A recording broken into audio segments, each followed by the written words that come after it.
MP board कक्षा 9वीं वाले मेरे सभी प्यारे भैया बहनों के लिए विज्ञान विषय का जो पेपर है, पूरा का पूरा पेपर और उसका सॉल्यूशन मेरे द्वारा यहाँ पर बताया जा रहा है। तो सभी विद्यार्थी जो बच्चे हमारे साथ आज नए जुड़े हैं, तो सभी बच्चों को इस क्वेश्चन पेपर को पूरा का पूरा पेपर देख कर जाना है, क्योंकि ये जो क्वेश्चन पेपर बता रहा हूँ प्यारे विद्यार्थियों, 100% प्रश्न आपके यहाँ से बाहर नहीं जाएंगे। इसलिए आप एक भी क्वेश्चन मिस ना करें, क्योंकि पूरा का पूरा पेपर आ चुका है जो परीक्षा में दिया जाएगा।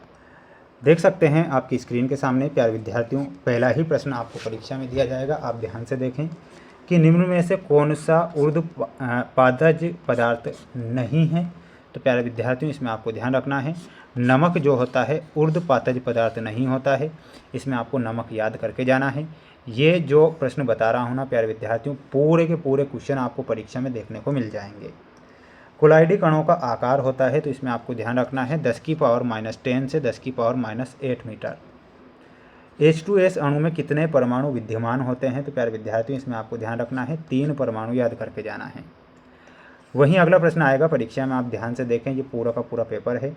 न्यूक्लियॉन कहलाते हैं, तो प्रोटॉन तथा न्यूट्रॉन दोनों ही न्यूक्लियॉन कहलाते हैं।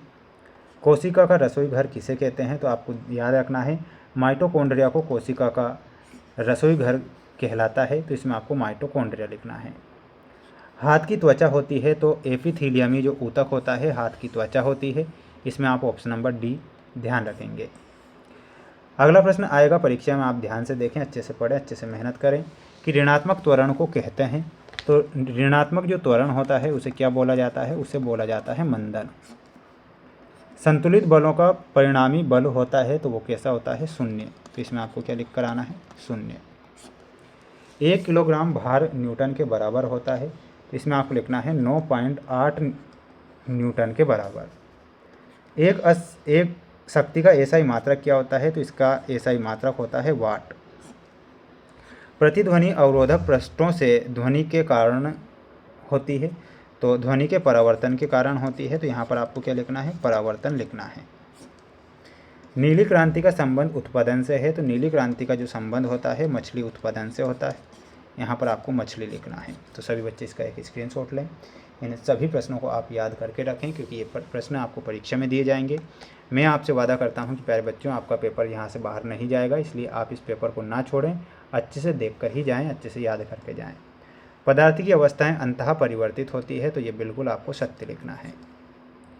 विलयन की सांद्रता उसके इकाई आयतन या विलायक में इकाई द्रव्यमान में उपस्थित विलय की मात्रा है, बिल्कुल ये आपको सत्य लिखना है। 16 ऑक्सीजन में 16 ऑक्सीजन परमाणु होते हैं, तो ये आपको असत्य लिखना है। तत्वों को उनके प्रोटॉनों की संख्या के आधार पर परिभाषित किया जा सकता है, ये सत्य लिखना है। और इसके बाद में आपका सही आंसर हो जाएगा पुरकिंज ने 1831 में केंद्रक का पता लगाया था, गलत हो जाएगा। ठीक है, स्क्रीनशॉट ले लेना है सब बच्चों को। इसके बाद देखिएगा अगला क्वेश्चन है हमारा कि स्वचालित वाहनों में उनके द्वारा तय की गई दूरी को प्रदर्शित करने के लिए एक यंत्र का प्रयोग किया जाता है, जिसे ओडोमीटर कहते हैं, ये सत्य लिखना है। ये आपकी जोड़ी रहेगी परीक्षा के लिए, आप इस जोड़ी को ध्यान से देखें और अच्छे से इन सभी प्रश्नों को याद करेंगे। बल का मात्रक, तो बल का मात्रक क्या होता है, न्यूटन।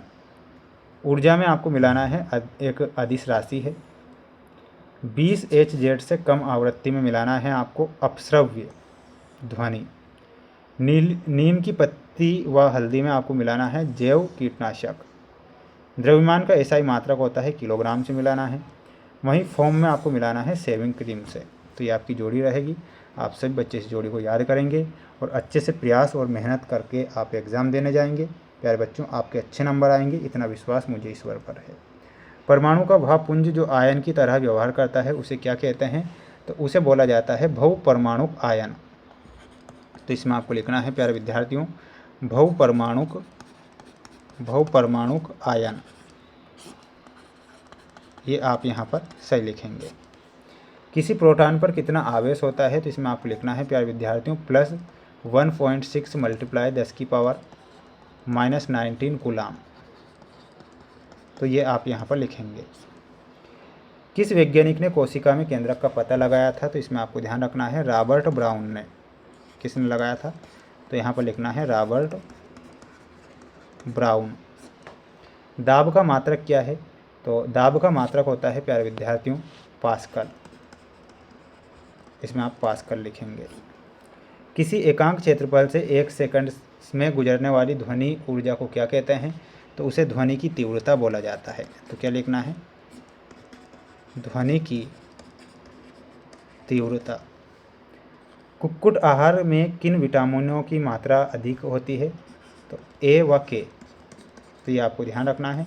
सभी बच्चों को इन प्रश्नों को अच्छे से याद करके जाना है, क्योंकि ये प्रश्न आपको परीक्षा में दिए जाएंगे। ऐसे मोस्ट इंपॉर्टेंट क्वेश्चन मैंने आपको इस क्लास में बताए हैं।